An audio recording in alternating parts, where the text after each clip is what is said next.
Thank you for tuning in to Androna Talks Radio, gathering as one in our sovereign truth from a galactic perspective, exploring our world with new ideas, knowledge, and a promise of a better future. Galactic discussions for galactic-minded people.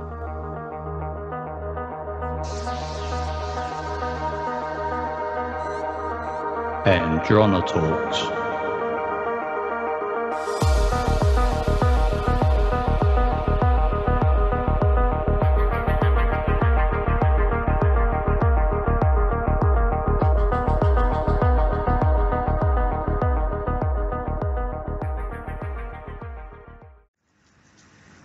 Greetings, everyone, and thank you for joining us today at Androna Talks Radio. I think we're going to continue the conversation and have another discussion regarding the yellow vests in France and all the political uprisings and things that are happening in other countries. It's becoming a bit contagious regarding some of the EU decisions and the way that the people are expected to make certain changes. Today I'll be joined with Chris, who was with me the last time we had this discussion regarding the yellow vests. So without further ado, welcome in Chris. Hello, Chris. How are you today? Hey, Jess. How you doing? I'm doing great. Well, happy to be here. Yeah, happy to be here. Not happy for what's happening over there. And like I said, I wasn't happy what was going on in California, where I don't even know the head count of how many innocent people that died in California. And now we're looking at a situation where they're trying to incite some violence over in France and create fear. Yeah, no, that's very clear. Since the last report, I already had a feeling when we did the report a week ago that there was something else behind the story of the yellow vest, but I didn't have the full information. So it gave me time this week to, I would say, some more information was brought to my attention. So definitely it was a very, very busy week. And what I would like to do is maybe to give some information about what's really going on behind the Yellow Vest movement, how it was pretty much created, and explain a little bit the agenda behind it, and chronologically, explain a few things for the last few weeks and how the media and the state in France and the media are, participating to that very agenda. Now, most of the people start to get more and more aware of the implication of the media in that process. So at the end, there is something extremely positive to all that, even if it sounds a little somber when I'm going to show, explain all these different facts. But it's like everything, right? We can turn something negative into something very positive. And at the end of the day, it's all about awareness and understanding that they try to control the masses through fear. It's always the same old game, right? Right. Now it seems, like I said the last time, that there is an awakening of the human consciousness, and especially in Europe, because it's just not in France. It seems that it's spreading in Belgium, Netherlands, Germany, Sweden, England, and I even heard in Israel, which is kind of far away from Europe. But it seems to be a movement that's more than just located in France. Now, as I said, the French are known to be, they have a lot of revolutions. They became professional in that. When they're not happy about something, it's very easy for them to go in the street. But so this week, to start, I came across an information that I didn't know since, I'm in the US now for several years, pretty much a decade. But there is a journal in 2017, on the 1st of January 2017, every year there's a journal called The Economist, which is owned by the Rothschild family. And it's known that every first of the year they have a cover, and that cover pretty much lay out the agenda, if you can read the symbolics. Now, on the 1st of January 2017, the cover was And you can type in Google, The Economist 2000 cover 2017, The Hermit, Hermit. And you will see that they really had on that cover, like these cards that you use, psychic might use, right? It's based on an existing game, I would say. Like tarot cards? Yeah, tarot cards. It's based on an existing one, and they just transformed it a little bit. And there is one card there when you see two mountains and you see a man with a lantern called the Hermit. It's pretty much like death, really symbolic of death for me. And on the bottom, between the two mountains, you see a protest. And you see hundreds of people wearing yellow vests with signs. These signs are, and if you look, it's impressive. They have signs saying no, stop, EU crossed, like we don't want the EU, and TTIP, which is the tax, very much is related to the tax on the fluctuable, like I say fluctuable, but that can vary, flexible.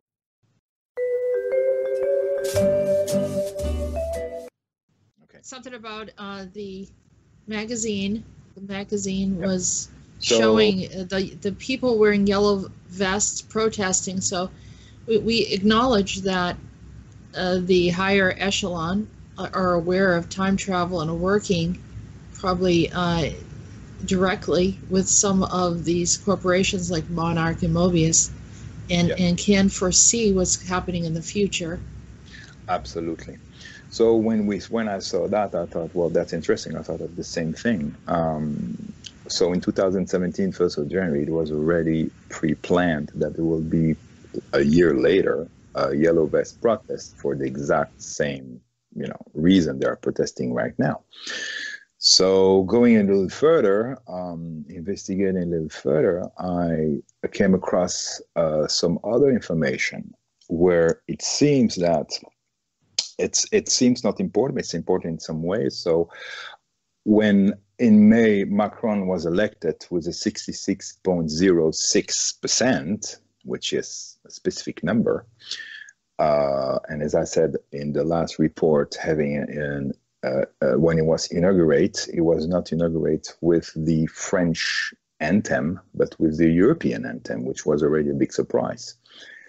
A few days later, a website was created called Veste Jaune in France, so yellowvest.com, that is hosted in Denver, Colorado.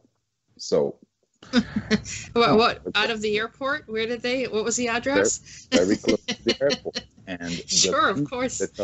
The people that are in charge of that website, of course, that there is no picture, no information. It seems, well, okay.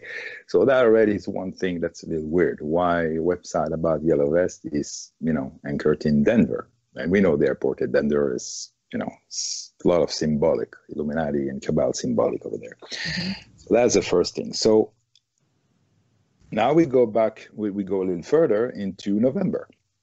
Now, November, there is a lady, a supposedly regular citizen called Jacqueline Moreau that had a video, and she only had 200 followers. Well, she was not someone very famous. That's supposedly a lady that play accordion, for, in the little villages, and is also a hypnotherapist. So someone very, inoffensive. That lady made that video, and in the video, she started talking about the fact that she was in the city hall of Rennes in Brittany, where she lives. She lives in a little village not far away, and that Macron came there, and she was in charge of blocking the journalists that were there in a room for them to not be able to go and roam around to ask questions or bother Macron. Now, why would someone that's a regular citizen have such a job? And the second question is, what is she doing there? So it seems that that person is an unofficial, manager for communication in some way, working directly with Macron.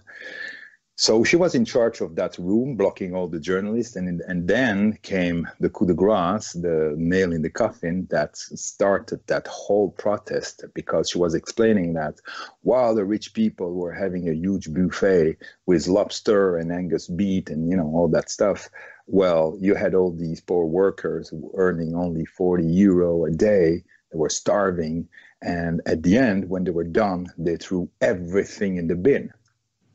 And she started that story, and a few days later, 5 million followers, 5 million in a few days, out of nowhere.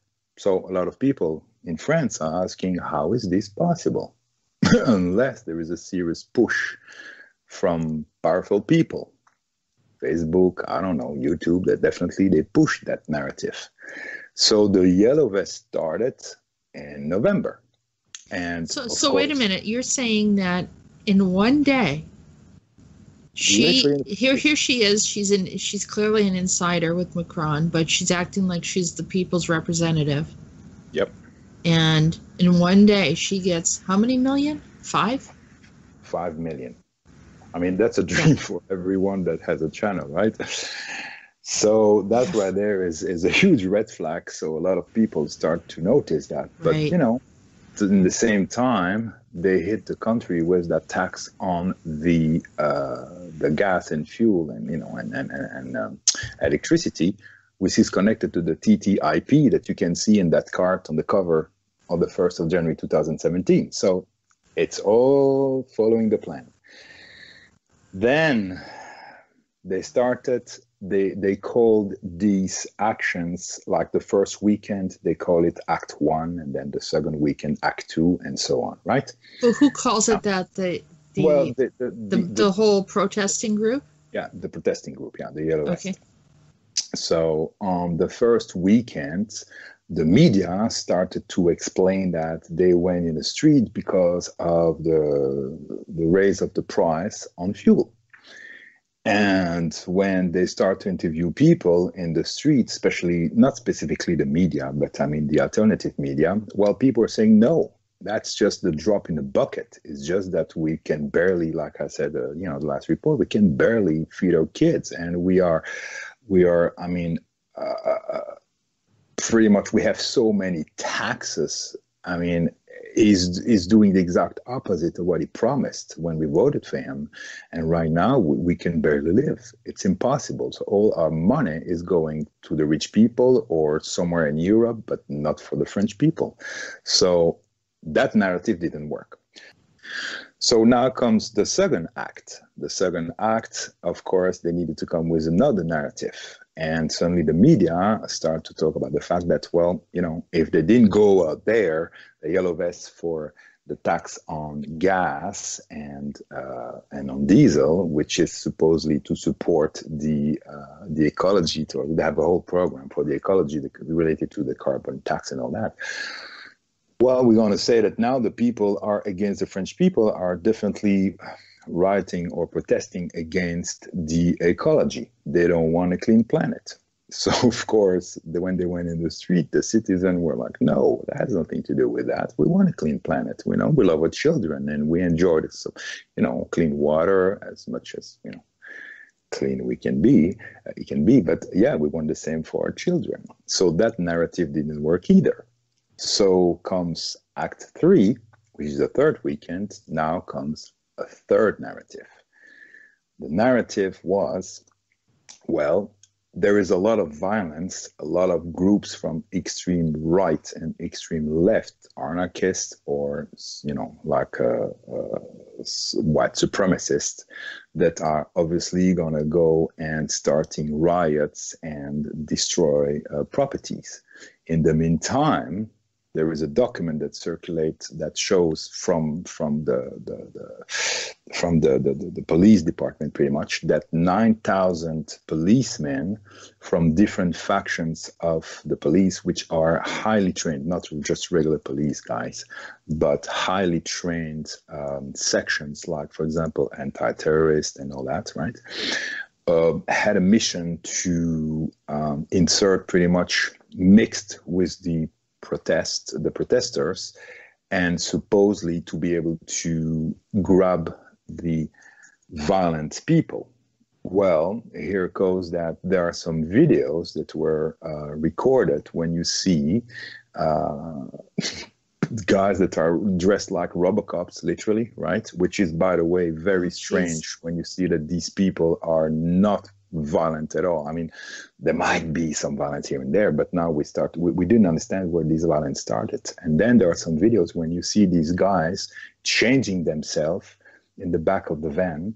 And of course, we are in the era of cell phones, so everything was recorded, and changing themselves, dressing with, black pants, black vest, dressing like protest anarchists or, extremes groups, violent groups, with the yellow vest and a mask that most of them have an A, like the anarchist, on it. So they were portraying to be different faction, and suddenly go into the protest, and next thing you know, you have all these cars burning, you have the breaking windows, throwing stone to their colleagues, I guess. Might it be other violent people in there that has nothing to do with the cops? It's possible. But they needed is to have a few of them showing the lead, and then, people are angry, and, at the end of the day, it's very easy, I guess, to start that type of violence. Of course, by doing that, the police on the other side, dressed like Robocop, start to, tear gas and rubber bullets and a lot of wounded people. And it started to get extremely violent. Of course, strangely enough, the media were exactly where it was happening, right? Wow. And that's all you saw everywhere on the news. So when those videos of that's hysterical. You even have a video when you see the regular police guys, like the city police, dressed as policemen, breaking the windows of their own cars. Oh my God. Just to be like, oh, look at what they did to my car. I mean, it's just ridiculous. Wow. We even have a video of the Robocop. I will call it the Robocops because, you should see how they're dressed. It's kind of crazy. Well, do you think that, are they like cyborgs? Or when you say Robocop, you mean like... No, we call it Robocop. They have these gears that are anti-riots that are absolutely not necessary in this case. But they wanted to, prepared for extreme violent reactions. Extreme violence. Okay, yeah. So they even have a video when you see these police, dressed like anti-riot police, we call them, grabbing a guy with a yellow vest, and you can see the guy in the yellow vest saying, "Hey guys, I'm with you. I'm from the same house. I'm with you." And then automatically you see one of the captain, I guess, of the anti-riot police coming and say, "Hey, no, let him go. No, he's with us. He's with us." So all that is recorded. It's right there for those who want to look at. Of course, you don't see that too much on the media here in the U.S. You might see some of them. I've seen some of them in the U.S. I think it's that a big movement that everyone's really, talking about and into is this whole martial law thing. Exactly. And they, like, wow, it's all going to be martial law. And, it's just extremely dramatic. And, like they want to incite certain situations. It's manufactured. And it, that way that they can further harness, the public. I don't know what the purpose is and why some of the alternate media people seem to really magnify that as something that needs to happen. I don't think it needs to happen, and I think that the French people are playing it very smart and seeing that the whole process is very cunning. They're being lured into a situation where they're not taking the bait. I like that. I like it, and I think we need to be more like that over in the U.S. People are so apt to just go crazy over this whole false flag, or else they're so disinterested and they just roll their eyes, because I think people are becoming extremely desensitized to everything as well. Yeah, so but that's part of the plan too. Yeah, it is. It is. And so the thing that it's surprising. Even though that could be a tactic, it's still surprising to hear something like that's going on. And all the people want to do is express their disappointment, anger, frustration. When you're hungry, you are hungry. And when people are hungry and their children are hungry, or if the people have sick children at home, or there's something going on in their personal life because of the lack of money, or they can't get to work because it costs too much to pay for the gas, and it's just not adding up. I remember, there were times when I had to think about whether I was going to work in the city in Boston, and then you're calculating $30 a day just to park. Or if you take the T, we call it the train, it costs this much.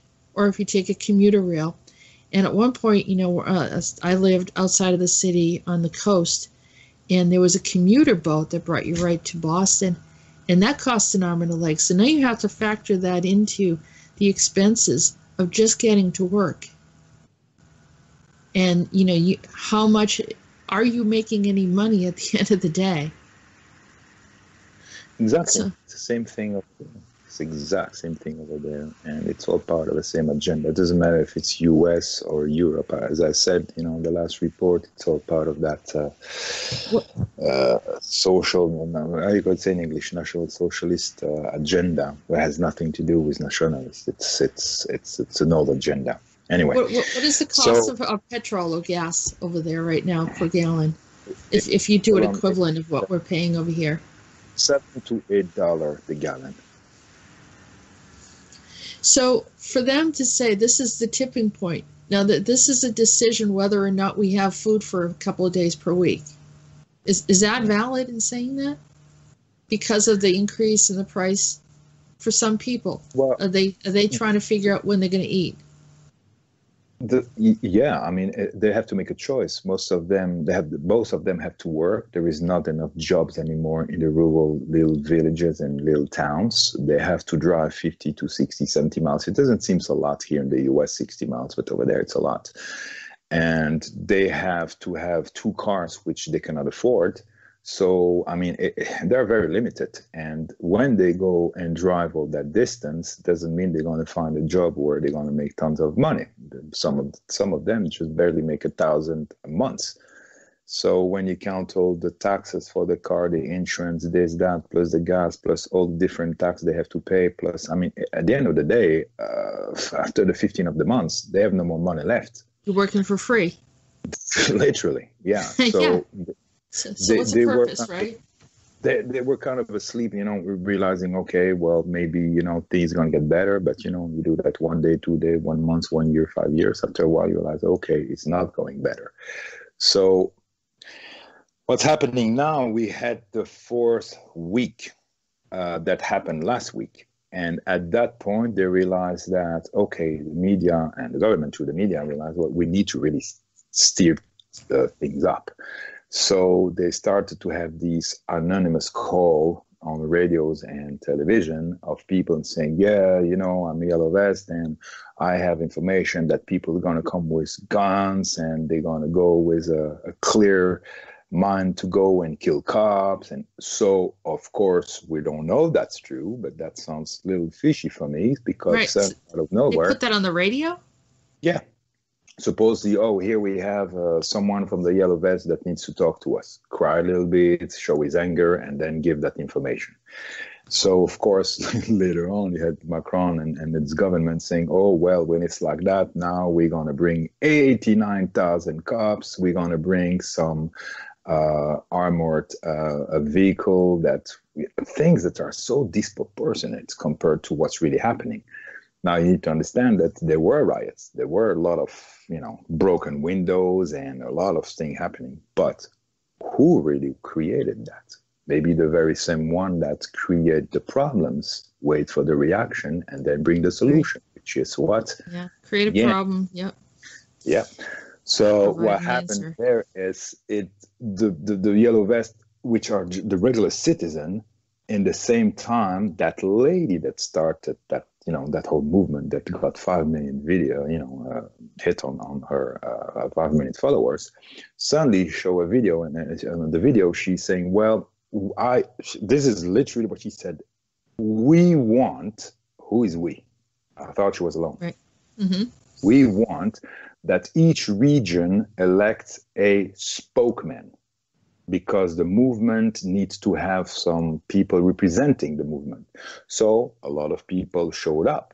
Well, guess what? Now all these people got arrested. Well, most of them got arrested. And of course, because the protest was not approved and because of the violence of some other people, these guys are now in big trouble.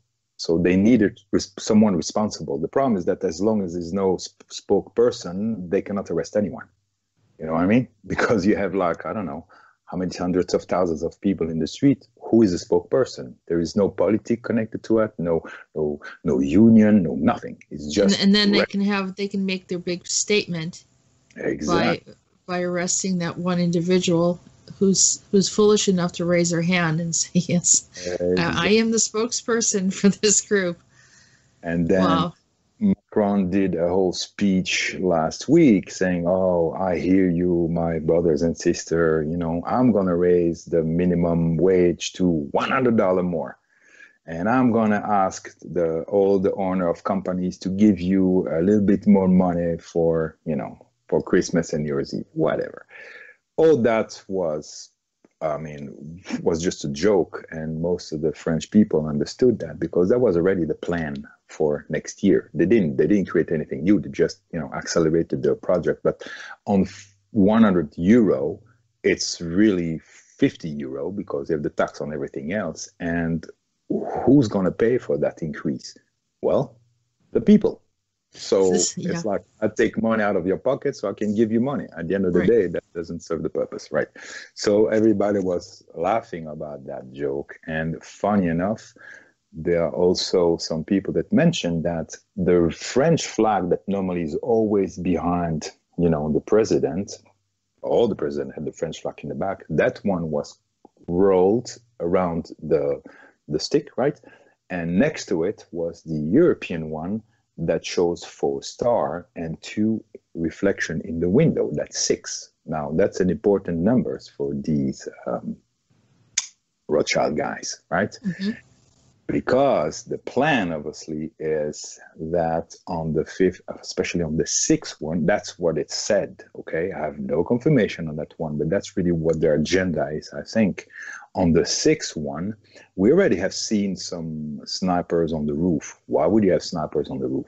Supposedly it's part of the Vigipirate, which is a plan that is related to the state of emergency that happen every time there is a terrorist attack. They have the army literally, you know, walking in the streets and sometimes, you know, asking your driver license or so on when they find something suspect. So we have all these snipers there. So it's what it said out there. That is that on the 6th, which is the 22nd of December, full moon day, Saturday, around 6-7 o'clock, their plan is to literally, and they train already on that last weekend. They closed, you know, all the streets around Champs-Élysées, and the people couldn't go anywhere. And we wonder why they were doing that. Well, they planned supposedly to have something similar to that on the 6th, and then have a mass shooting. So that will be a beautiful sacrifice, right? Now, what people didn't pay attention, and I said that last time, what was the name of that designer again? Karl Lagerfeld. Yes. Karl Lagerfeld wearing a yellow vest the day before the start of the first protest, the first weekend, the day before, he lit up the Champs-Élysées. Now, the Champs-Élysées is like, I guess, the Fifth Avenue or Rockefeller Center in New York. You know, we have all these beautiful lights for Christmas. It's gorgeous, supposedly. Well, this time, all the lights are red. So it's red all the way, all along the Champs-Élysées. Strange color, isn't it? So when it's dark and you see the red, which is... It's a massacre color, sounds like. Yes. And the yellow vest in the red are very visible. So that's what's, you know, what we hear through the grapevine of what the plan is. Yeah, now, I mean, we're not going to manifest anything, but we're just... Yeah. just talking about what they're saying. And of course, at the end, we're going to explain how all this can be avoided. But the point is to reach a point where Macron can come and say, hey, this is a terrible, terrible situation. Now I need to declare state of emergency and martial law. Right. Which we know what's going to be. I mean, that's part of the plan. Martial law. That seems to be like a universal thing for to reset whatever their agenda is. Yeah. And then, you know, maybe eliminate a few thousand people just for convenience. Mm-hmm. And, you know, it's obvious, according to the Georgia Guidestones, everyone seems to, like I said, I've been saying this for the past 3 years. Is anyone going to address this fully? Is anyone going to acknowledge that they're not kidding? And we have to be stronger than that and say, you know, we're not playing out your agenda, and you're not going to decide which one, you know, who stays and who goes. Exactly. So, but getting back to Karl Lagerfeld, I've had a discussion because I've had private readings with people, and Karl Lagerfeld has showed up. And, you know, you think, well, that's just weird. I mean, what in the world is he, why would he be involved with anything? And there is, I'm not sure what his awareness is, but there is an aspect of him that is hooked into Aldebaran. And I've had discussions with Aldebaran. Everyone knows that I have talked to Aldebaran and said, you know, what in the world is Karl Lagerfeld doing? And why is he involved with what's going on in France right now? And they told me they had already said to him, don't get involved. He's not supposed to be a part of this.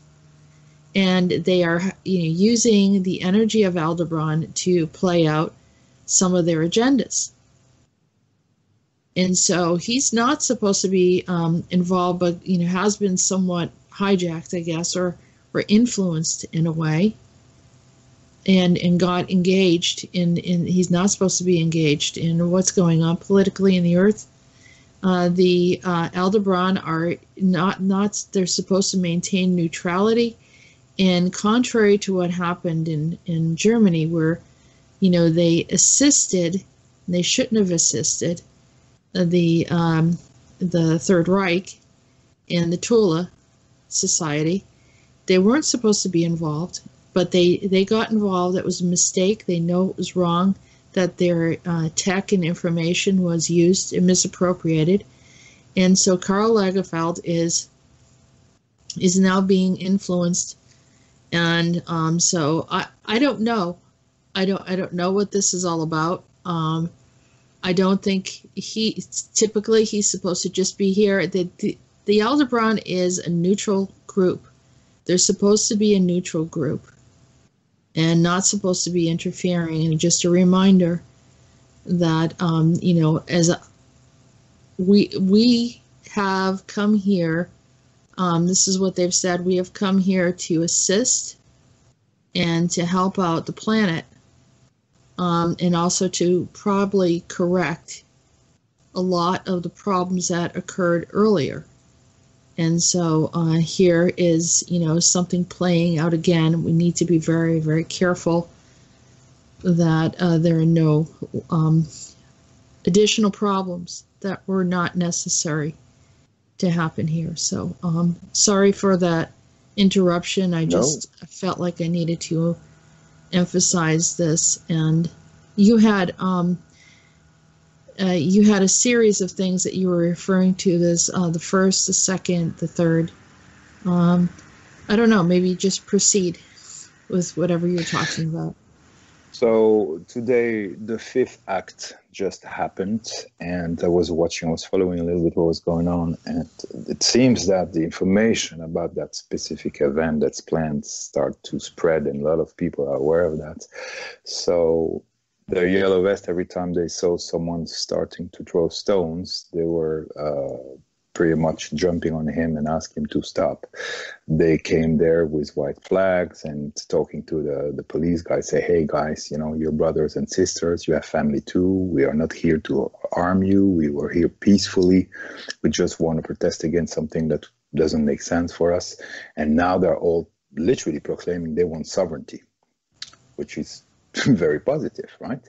They want their sovereignty. They want to reclaim what's, the roots, their ancestry heritage, and that every country should do the same. Now it's spreading, of course, in Belgium, in another country, and they all start to have that same awareness. Slowly, it's getting there. Now, of course, France haven't been, since they don't speak English, they were, as I said last time, living like in a fishbowl, pretty much disconnected from what was happening. And I guess that this is also why they have focused on French. Some, I would say, the puppeteers behind all these agendas, not even from this dimension, to tell you the truth, know that this is also why I guess it's a vulnerable place. It's somewhat easier to manipulate, I guess. But there is a change going on. And they were very aware, the Yellow Vest, of what was the plan, so they started to act differently. Now, that doesn't mean that they didn't got tear gassed and rubber bullets, sent left and right, and a lot of people were arrested when literally they were not doing anything. They were just walking. So anyway, now I haven't seen really the whole thing for today, but it seems it was way more peaceful than 2 weeks ago. So that whole violence narrative didn't really work.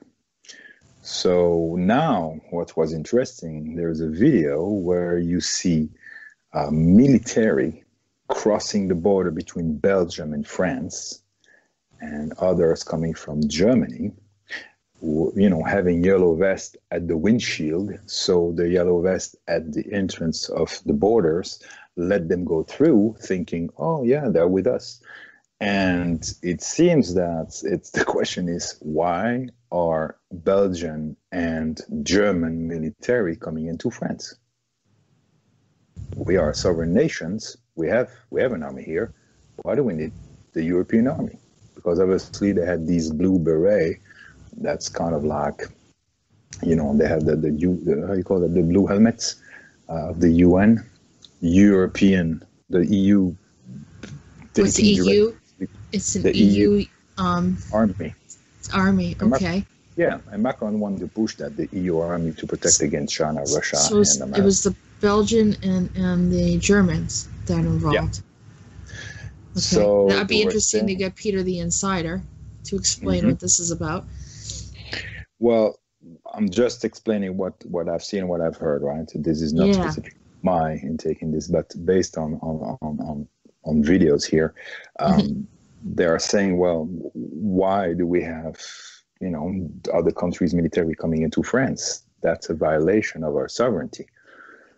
Now, it seems it might be connected to the European army, which is a projection of the blue helmet of the UN, because the EU is taking orders literally from the UN.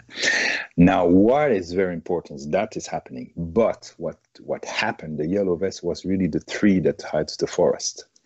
Because while everyone was focusing on that event, on the 10th and the 11th of December, all the countries, I think more than 100 countries, it's representative of these countries, gathered in Marrakesh for a specific treaty.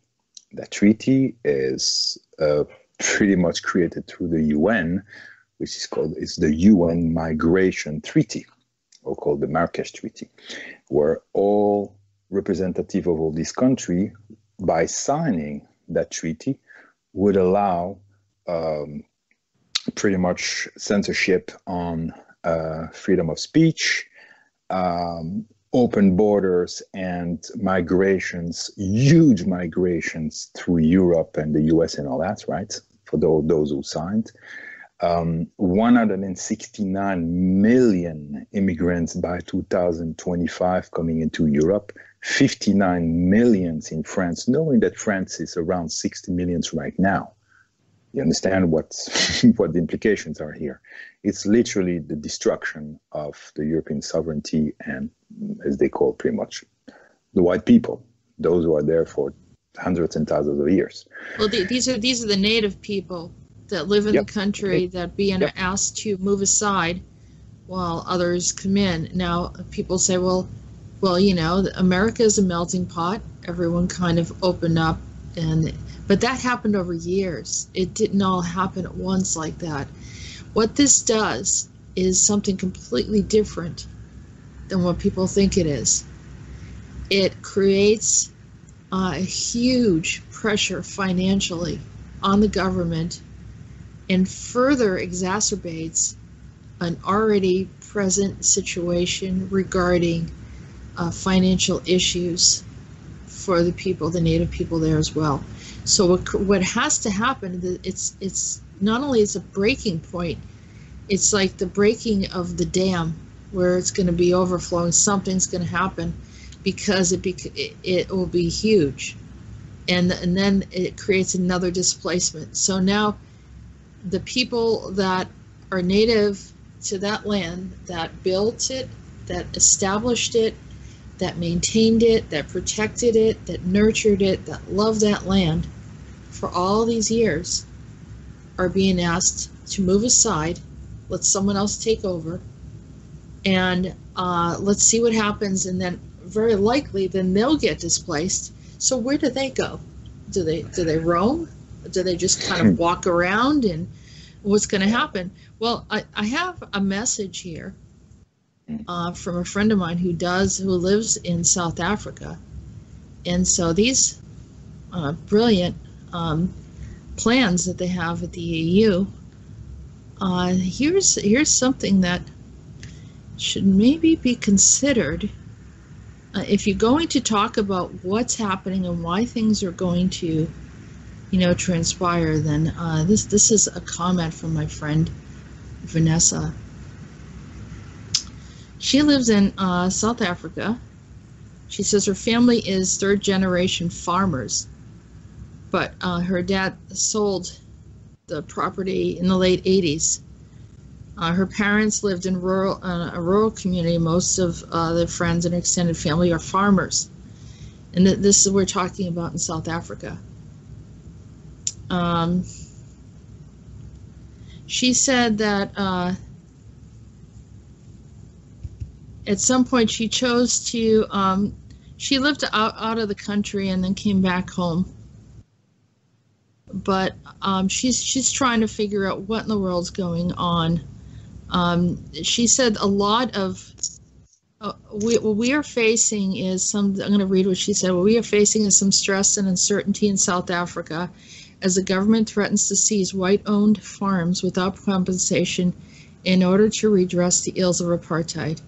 Unfortunately, not only are white farmers impoverished, displaced, and forced to migrate or immigrate, the farms, which are established, their viable businesses, are usually destroyed due to the inexperience of the new owners, which puts the nation's food supply at risk. Much anxiety and uncertainty prevails about the prospects of a safe and prosperous future in South Africa.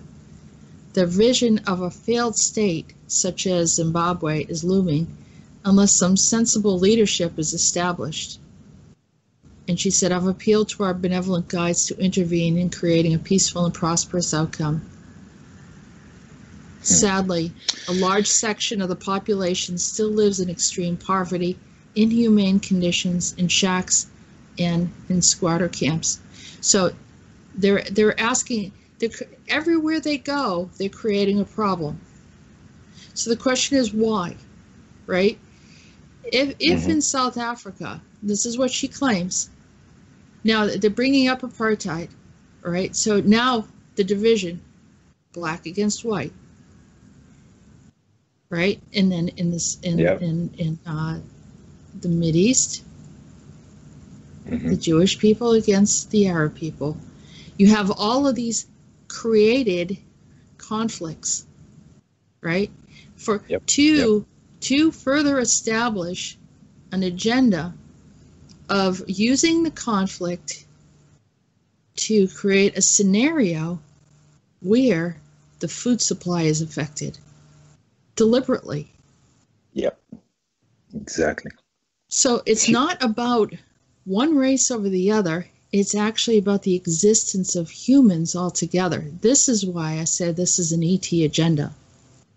It is not normal for any human to do this to another. And if there is an inequities in any area, there's always inequity somewhere. And we do acknowledge that. And this is by no means any race at all. I don't believe it has anything to do with humanity. And it has to do with these agendas. And because these ETs that are manipulating, these are the puppet masters, are manipulating these games. And I know this, as Peter the Insider and I have multiple discussions through the ACIO and other discussions with that I've had with Council 5, that they're initiating these ideas. They have little regard for humanity. They actually plan on taking over the earth if they can get away with it.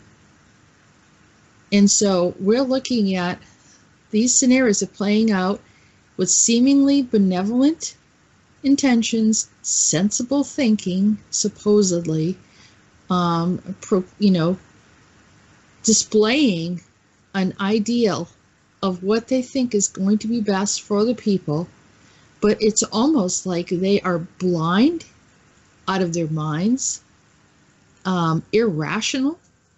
They're requesting huge populations to step in an already financially strained government, like what's happening over in Sweden, where's the money going? Where's the money going to be for all of these people that are coming into the country? And that, of course, they try to do it over in the U.S.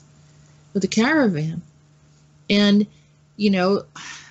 taking in, it's not about we don't want to help, but we want to know what's going on. And if you're bringing in people that need help, then where are their families? Not bringing in a military that's going to come in and take over your own country. I mean, that this is insane. It doesn't add up, and it's clear that there is an agenda here, and it's not humane in any sense, and it's not logical. It's not rational, and this is something that would have never happened, 50 to 100 years ago. I mean, what if you considered it maybe even 20 years ago? And now we're saying, hey, it's okay. What has happened to the people? Is everyone asleep? We need to wake up, and we need to say, this is something that has to change. It has to change within ourselves. We don't have to consent or agree to these agendas. And we'll explain that more. Go ahead, Chris. Yeah, which is exactly what's happening, because if you listen to, like in Canada, they had a lot of protests as well as, in other countries in Europe, where they clearly say, hey, all these agenda, especially all these representatives for our country, for example, for France, for Belgium, that are going to sign these treaties, they're not representing our will as people. They are literally working against our will, and we do not consent at all to these. They're hijacked. Agenda. Completely. They're hijacked. It's the blind leading the blind. They are going to walk us off the cliff. We can't follow them. People are aware of that now. They start to be aware of that. And now, of course, there are some countries in Europe that haven't signed it, like Italy, Poland, I think Czechoslovakia, and other countries. I think France is really the only one that Macron went straight over there, happy like a happy camper, and he signed that in 1 second. Of course, most of the media in France don't even talk about that. So what's interesting is that 4 days before he went over there, he received a letter by 12 generals, 1 colonel and 1 admiral from the French army, explaining that he was not representing the will of the people, and by signing that treaty, it was treason against the sovereignty of the French people. That's right. And they were right. Now, of course, that didn't stop him. He still did it. And the same, I guess. Because he is mind-controlled and manipulated by Dionysus. And I've been saying this for years. Mm-hmm. Dionysus is moving and running through running his kingdom through France. He started with the fires over there. He's doing all sorts of stuff, and like I said, Macron has no idea what he's doing. No, but what seems also is that France and Macron and Dionysus behind Macron is part of a bigger agenda. It seems that's the thing I try to explain other people. If you look at the geopolitical aspect, region by region, it seems that there is no connection to what's happening in Africa and South Africa or Europe or the United States, right? Because everybody's focused on their own, land, country, or continent. But if you zoom out and see the bigger spectrum of what's really happening, you're absolutely right. It's happening literally planetary. Right. So they're literally targeting the human race. Right. Well, Peter the Insider talks often about Monarch Solutions, about Mobius, about CyberLife. These are high-end corporations, yep. And they don't really care. They're messing with things. They're introduced technology. They're using quantum computers. They're doing all sorts of things at CERN and so forth. We're like a big experiment to them. They think that they're not going to be affected if they destroy our world. They think they're not going to be affected if they destroy the universe or the galaxy. Mm-hmm. And we can't figure out what is wrong with them, because of course they will be. There's nothing, even as detached as they think that they are, we're all interconnected. This is what I'm talking about. The whole thing is just ridiculous. It doesn't even make any sense. Nothing's adding up here. Why is everyone so reckless? Why is everyone, like blindly walking off the cliff? And so oblivious. It's the most ridiculous thing that no one could have even imagined that we as a race, a human race, would be so reckless in some of the decisions that we're making, and sitting back and watching a nation. People like Americans are saying, well, we don't really care. That's Europe, or that's, or they didn't care about us when we were struggling, over in California, and even within the United States. Well, it's not our state, not that anyone's that flippant. It's just that, that it's a detachment from it. And you think, it's not affecting us. What happens in France is happening to the world. Exactly. It's happening to everyone. We're very, very close as a community, much more closer than people realize, that everything trickles down. One thing affects another. If there's an imbalance on the earth, everybody feels it. Mm-hmm. And go on, sorry.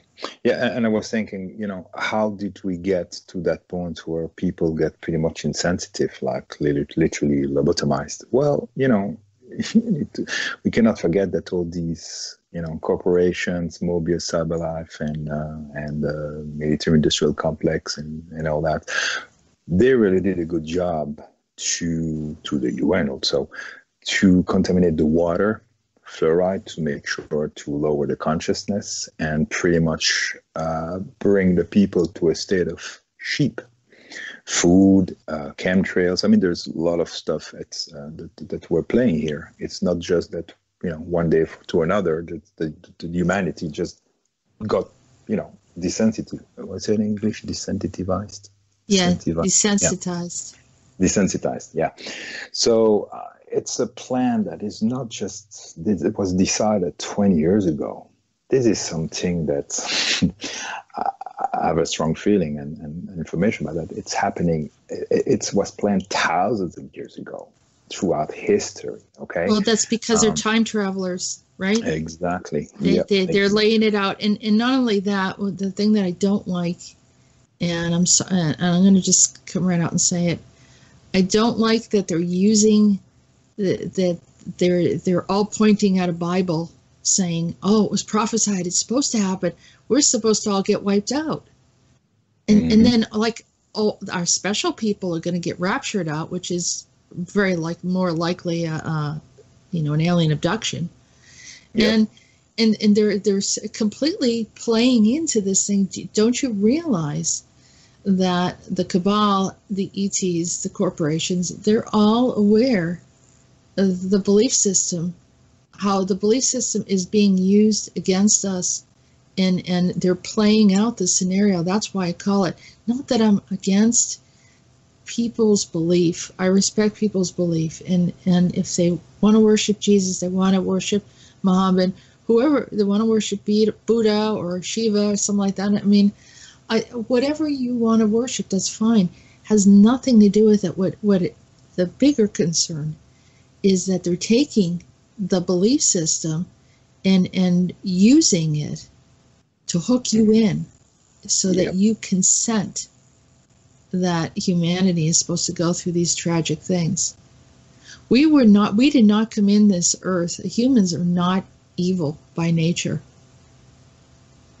People make decisions. This is supposed to be a place of learning where we can make mistakes and we can come back again.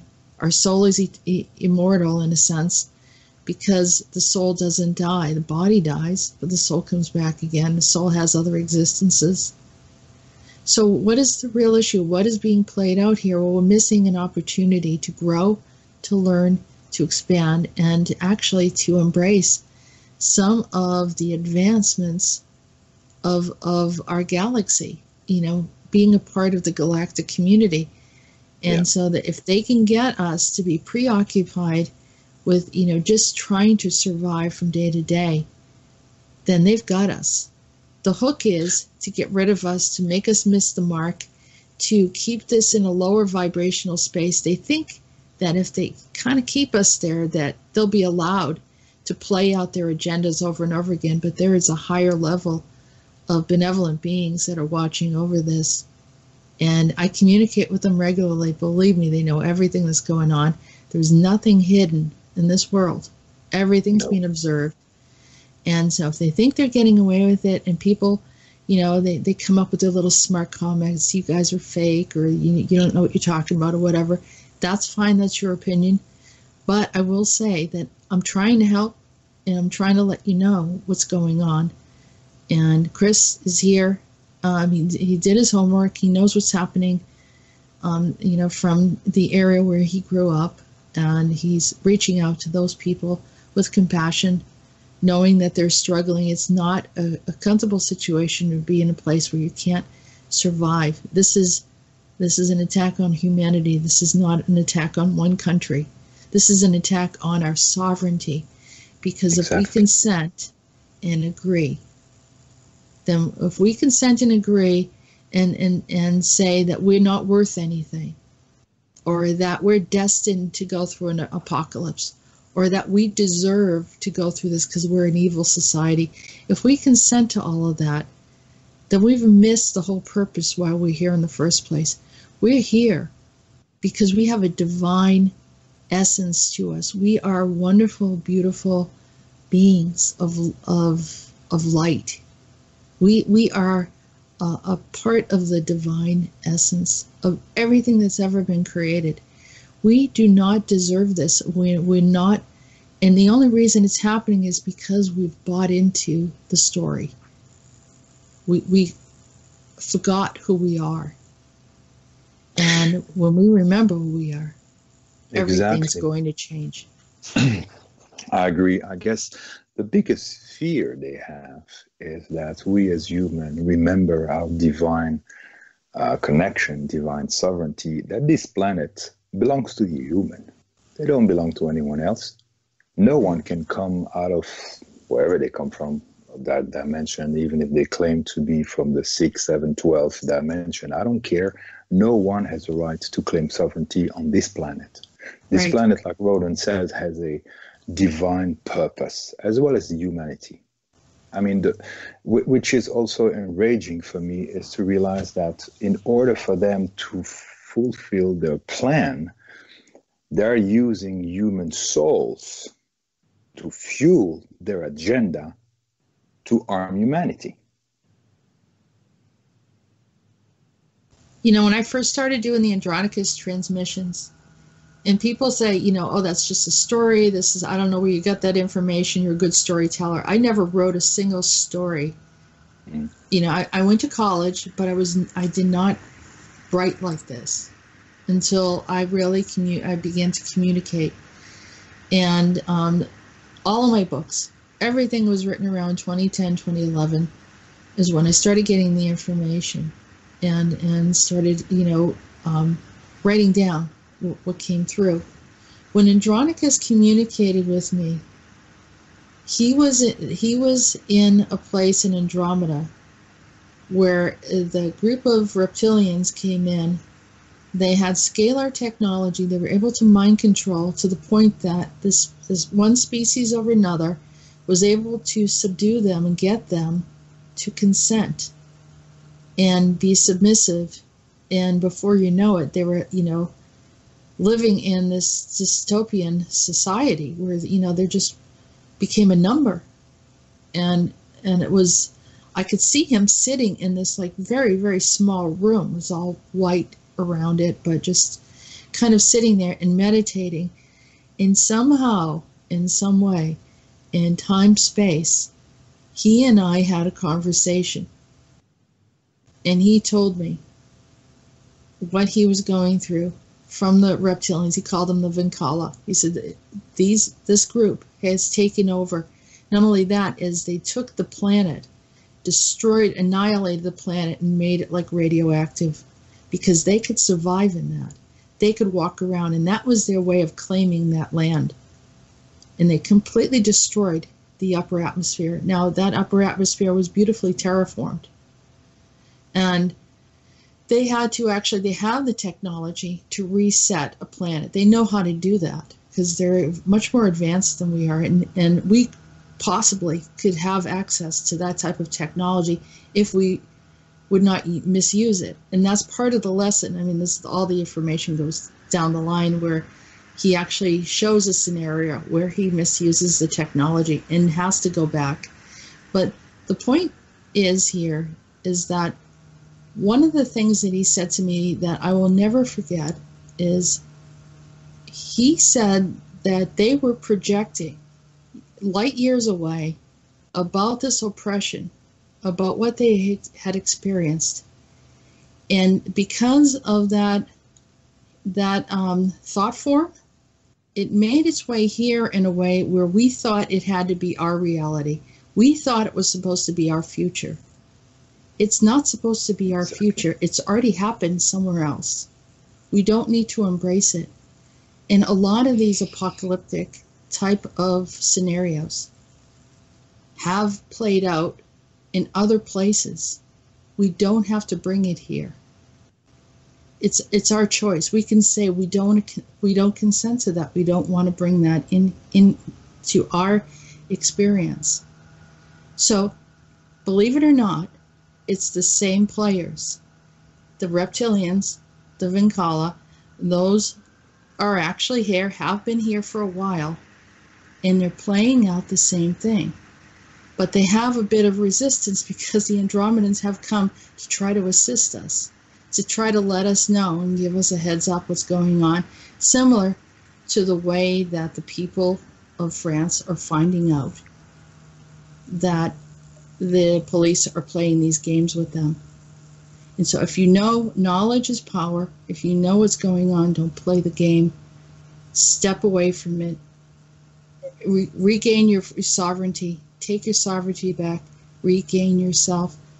Ground yourself. This planet is yours. It is yours. It has always been meant to be yours.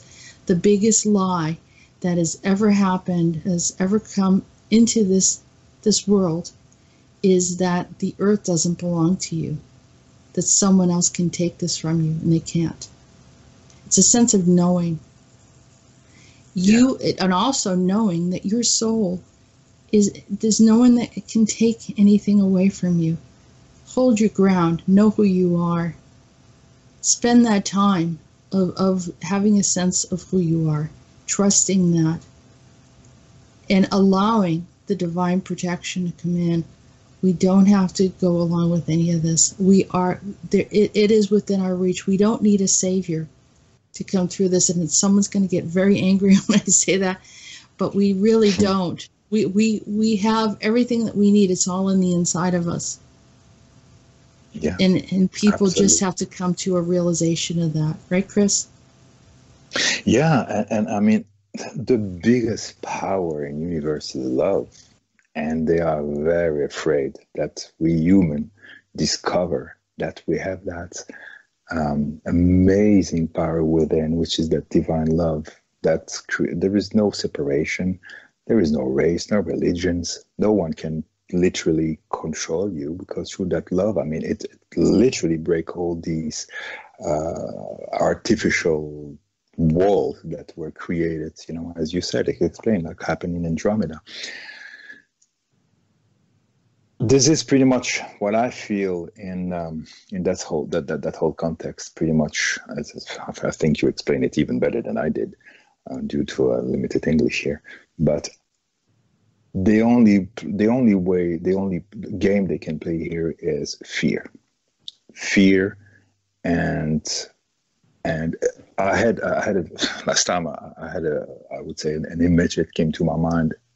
If you look at the sky at night, you see all these amazing stars, right? Beautiful sky.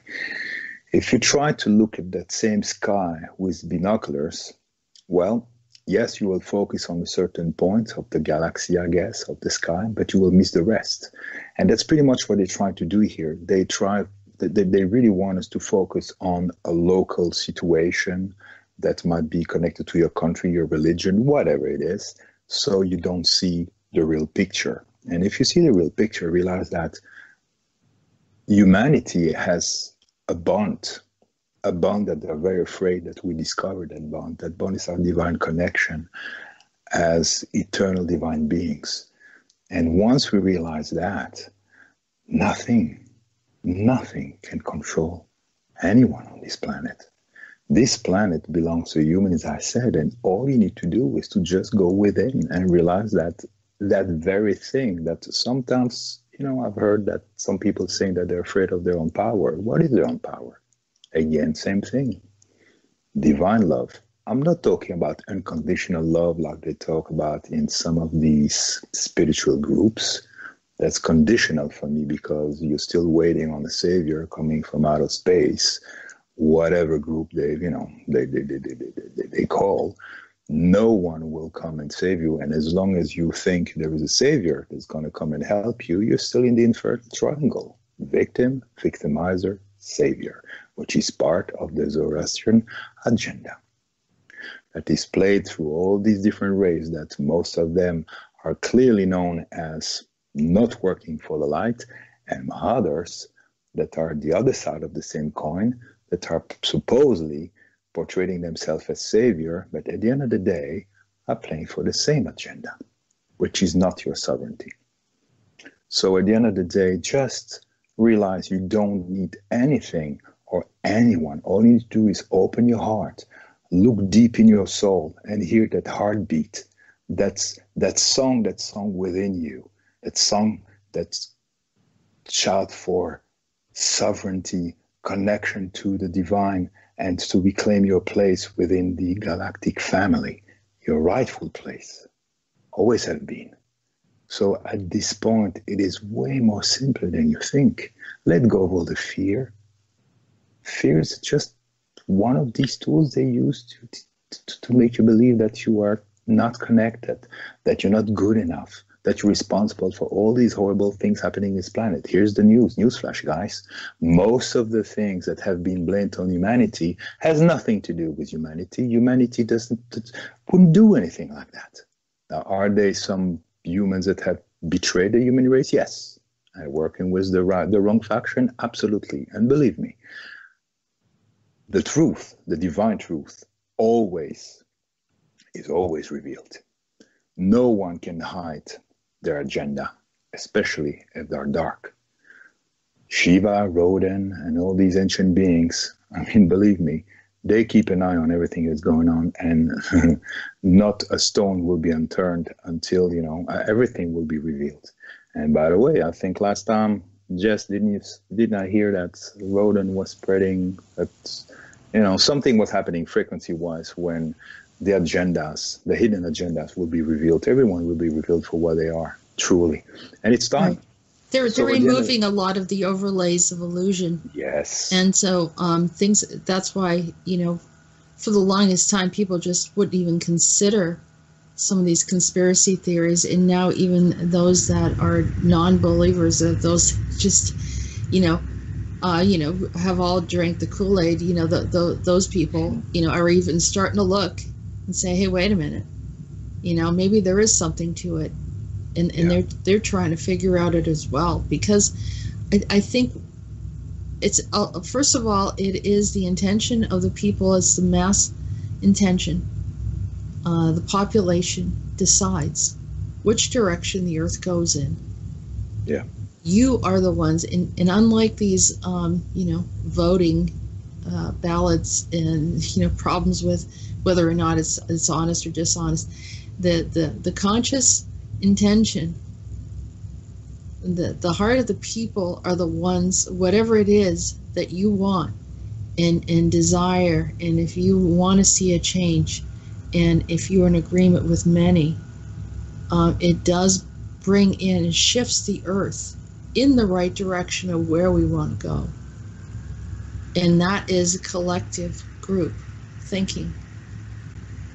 So as a collective group, it's good that people, if people want to protest, they protest peacefully, not to get into, if you get into violence, it returns with violence, and it creates more hardship. But if we are in our place of knowing where none of this can exist, and we also know that the planet belongs to us, and that we are deserving of having abundance of what we need as far as food and roof over our heads and all these basic things. We know that we belong here. We're supposed to be here. And everyone in agreement makes it even more powerful. It changes the paradigm.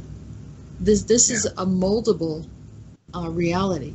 It's a reality based on intention. Exactly. Yeah. Exactly. So it's very important that to not be afraid of our true power of love, but also to realize the other very powerful abilities that humans have is to create through intentions. And I don't think you need a lot of millions and billions of people to have that same intention. I have a feeling it's so powerful that if a few hundreds or maybe thousands, I don't know the number, of people would just sit down, go within, and have a clear intention of reclaiming their sovereignty with the highest intention, the highest potential for themselves, for humanity, for this planet, for every living species that rightfully belong to this planet, right? To be able to live in harmony and in connection connection with the galactic family, being able to live peacefully in harmony and in connection with this beautiful planet. I'm sure a lot of things would change, and they're afraid of that. They're afraid of that. And Andronicus always said that have the highest intention for humanity, yes. And we can always choose. We're the ones who make a decision where we go on the timeline.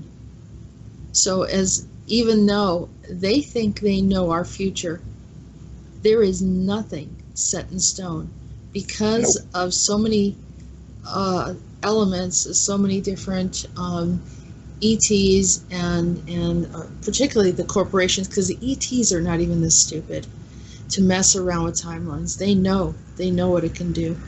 But the corporations are playing with it like their toys, and that's why we're having Mandela effects and all this weirdness happening, because they sure enough need to learn some lessons. But it's actually working out to our benefit. Whatever they do will work out to our benefit. And in the end, all these, what it's doing is when they bring up all these other timelines, it gives many of us the opportunity to clear whatever needs to be cleared. So,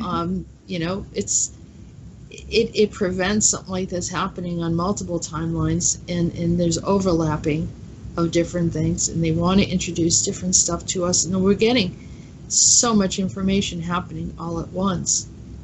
Yeah. And in the end, as Andronicus says, we're going to choose the highest potential for humanity. Just hold on to it and don't let go of it. You know, it seems crazy to say that, but these are very exciting times in some way. I mean, so much, something so beautiful can happen. I mean, I'm excited in the same time, aware of, you know, what's going on, but in the same time, I wouldn't trade my place for anything. This is the right place to be. This is the right place to be. We're going to be the first ones. We're going to be the first. This is the first generation of self-realization for humanity. I know. That's what I believe, and I just want you to think about that and hold on to it. But you know, Chris, you did an amazing job in bringing in information, and I would never say that you don't express yourself well. I think you do an excellent job. But what I would like for you to do is if you could give a nice message for people in your homeland and the people of France, in French, which is Belgian. You're Belgian. Yeah. Well, you know, a little bit Belgian, Dutch, and French, and Spanish, and a bit of everything. So, perfect representative, I guess. Yeah. So maybe like something that's similar to French. Yeah. Okay. Yeah, you're not going to speak in Flemish, right? So yes, that message is going to be pretty much for the French people. So okay. I mean, I might translate after in English for those who wonder what I just said. Okay. Voilà, ce message est un message d'amour pour mes frères et sœurs en Belgique et en France. J'ai conscience de ce que vous êtes en train de vivre. Et j'ai conscience que pour l'instant, vous êtes en train de réaliser qu'il est temps pour vous de déclarer votre souveraineté divine. Mon message est un message d'amour et un message qui appelle à ce que vous puissiez ne pas tomber dans le piège qui vous est tendu, qui est de tomber dans la violence, mais au contraire, de réaliser votre souveraineté divine qui est à l'intérieur. La vraie bataille, la vraie manifestation ne se passe pas à l'extérieur, mais à l'intérieur. Retrouvez cette force en vous, se reconnecter à votre cœur et à votre âme, et entendez cette chanson, cette musique qui appelle à la liberté, à la souveraineté, à retrouver votre place divine au sein de la famille galactique, votre place qui est votre place de naissance, pour laquelle vous avez été créé. N'ayez pas peur de votre pouvoir, c'est un pouvoir d'amour. Vous n'avez pas besoin de veste jaune ou de quelques labels ou religions pour pouvoir exprimer votre droit à la souveraineté. Donc on vous entend, vous êtes entendu, et sachez que vous n'êtes pas seul. Et de choses magnifiques vont se passer. Un potentiel, le plus haut potentiel pour cette humanité, juste pas pour la Belgique et la France, mais pour toute l'humanité, entre frères et sœurs. Je vous aime, merci. All right. Okay, excellent. That was nice. Well, I pretty much said in a few words what I was saying in English, that I could hear their anger right now, but it's important for them to realize that even if they feel isolated, they feel they feel a division and disconnected, that it's important for them to understand that beyond all that within themselves, they reconnect to their heart and their soul and to hear that song, pretty much the drum of the call for divine sovereignty, and to understand that through that the most powerful thing, the most powerful ability we have, which is our divine love, that there is no barriers, there is no isolation, that there is no country. At the end of the day, we are all humans, and they have the right to reclaim their place in the galactic family. And there is a lot of wonderful beings out there that are just waiting to hear that call. so they can help to remove all these dark dominions and factions that have no place here. So at the end of the day, it's a wonderful adventure and just starting. That was in a nutshell what I told them. Wow, that's beautiful, and that's a message of love and concern. So I don't think anyone else could have given a message like that. You did. That's a beautiful message, Chris, and a message of love, like Yes. you would with your someone that you care about very much. Exactly. And we do care about all of you. We really do. We care about people that go to bed at night and they can't sleep because they're worried and they're stressed over struggles, financial struggles. Worried about travel. I have friends that couldn't travel because of the way everything's locked down, and I've the people that are trying to immigrate and trying to go through the right procedure, but they can't because of all of these different problems. And just the normal exchange, the tension that people feel when they're going to think about their everyday job, traveling or whatever, and people seem distracted and worried. So you want to, like I said, help yourself first. Help yourself to be at peace. Learn to meditate. Learn to go inside yourself.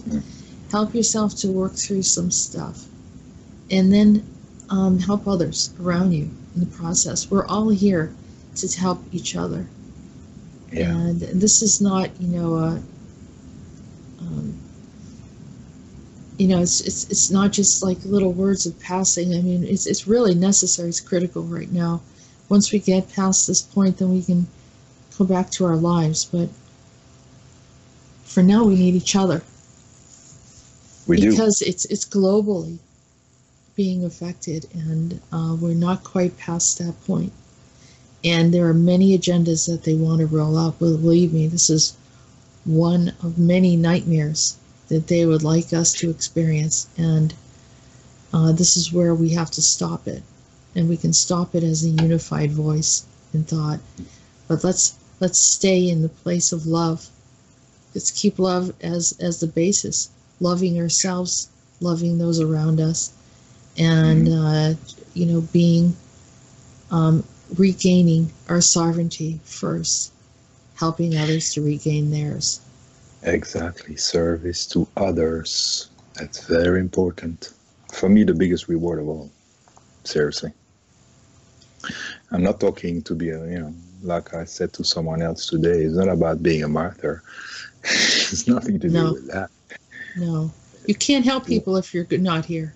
Exactly. You can't. Exactly. Yeah, and here again, that's another paradigm. You have to prove whether you're devoted to something or not. Exactly. It's sincerity. You don't have to go to those lengths.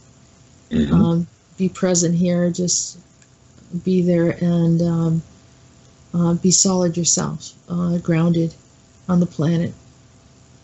So any last? Go ahead. No, sorry, you're not alone, because I've myself. I mean, I've noticed, past experience. You feel alone. You feel disconnected. You feel like no one is hearing you. But you discover that you're not alone at all. There is a huge family out there that truly care about you and knows you better than you know yourself. And there's a lot of things happening up there to help us, through that journey as well. So we're not alone. No, we're not alone at all. No. And that was positive, right? Yeah. I wish everyone well tonight, and even those that don't understand what we're all about, that's fine.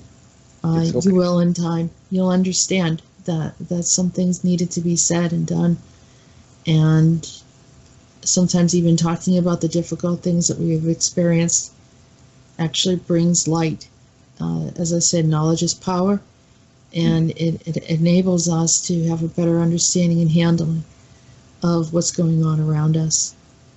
So with that said, we're going to end the show on this very positive note. I appreciate your message, your information. I know that you have been following this very closely. I have a feeling we may have another discussion about this again, Chris. Yes. I would love for you to come back again and give us another update. Absolutely. It will be my pleasure. In the meantime, thank you so much, Jessica. Thank you so much to all those who are listening. And I wish you a wonderful night, wonderful, peaceful, and we'll see you soon. Okay. Thank you, everyone.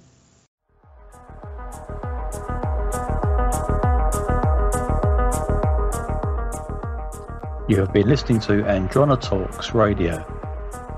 Join us on YouTube channel Jessica Errol Morocco and visit her website at www.readingsbyariel.com.